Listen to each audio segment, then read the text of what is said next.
आपल्या पहिल्या सेगमेंटचं नाव आहे घोडभर चहा आणि पोटभर गप्पा.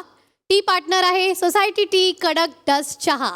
तुम्ही लग्नाच्या आधीच नाव बदललं होतं आम्हाला असं कळलंय. त्याच्यामागची काय गंमत आहे? लग्नाच्या आधी ना माझ्या वडिलांचं आम्ही अत्यंत मध्यमवर्गीय घरातली मी मुलगी. पण तेव्हा वडिलांचं असं म्हणणं होतं की लग्न झाल्यावर तू नाच,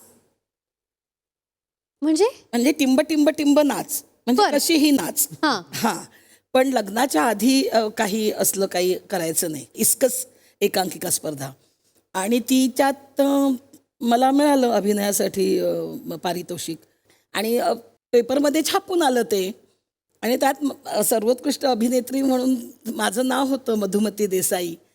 आणि पप्पांनी विचारलं, तुला मी सांगितलं होतं करू नकोस, तर तू भाग घेतलास का त्या स्पर्धेत? मी घाबरले, लटलट कापायला लागले. मग मम्मी आली माझ्या मदतीला. ती म्हणाली, नाही नाही, तुम्ही म्हणजे आधी तिने रिहर्सल केली होती ना, तेव्हा नावं पाठवली स्पर्धेला सगळी, त्यात तिचं नाव गेलं होतं. आणि आता त्यांची झाली, प्राईज त्या मुलीला मिळालं आहे, पण नाव हिचं आलं आहे. बाबांना किती पटलं होतं माहिती नाही, पण ते काही बोलले नाहीत. पण आम्ही अलर्ट झालो, मी आणि माझा होणारा नवरा अलर्ट झालो. तर मग तो म्हणाला, हे बघ आपल्याला तर लग्न करायचंच आहे, तर लग्नानंतर बदलायचं आहे नाव, ते मी आत्ताच बदलतो तुझं नाव.